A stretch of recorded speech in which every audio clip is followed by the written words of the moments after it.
மக்கள் தொகை கணக்கெடுப்பை 2027ஆம் ஆண்டுக்கு தள்ளி போட்டு நாடாளுமன்றத்தில் தமிழ்நாட்டின் பிரதிநிதித்துவத்தை குறைக்கும் சதித்திட்டத்தை பாஜக வெளிப்படையாக அறிவித்து இருப்பதாக முதலமைச்சர் மு.க.ஸ்டாலின் குற்றம் சாட்டியுள்ளார்.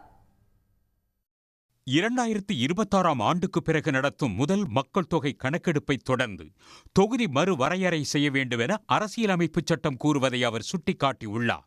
மக்கள் தொகை கணக்கெடுப்பை 2027ஆம் ஆண்டுக்கு தள்ளி போட்டு நாடாளுமன்றத்தில் தமிழ்நாட்டின் பிரதிநிதித்துவத்தை குறைக்கும் சதி திட்டத்தை பாஜக வெளிப்படையாக அறிவித்திருப்பதாக முதலமைச்சர் மு.க.ஸ்டாலின் கூறியிருக்கிறார்.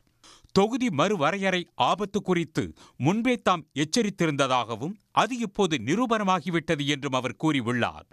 பாஜகவுடன் கூட்டு சேர்ந்ததன் மூலம் பழனிசாமி இந்த சதித்திட்டம் பற்றி பேசாமல் அமைதி காப்பதோடு இந்த துரோகத்துக்கு துணை போகிறவராகவும் இருக்கிறார் என்று அவர் விமர்சித்துள்ளார். டெல்லி ஆதிக்கத்தின் முன் அவர் அடிபணிந்து விட்டது இப்போது தெள்ளத் தெளிவாகியுள்ளது என்று அவர் கூறியுள்ளார்.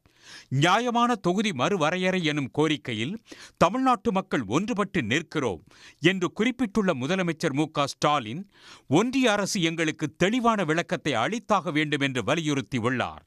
உடனுக்குடன் செய்திகளை தெரிந்து கொள்ள சன் நியூஸ் பெல் ஐகானை கிளிக் பண்ணுங்க.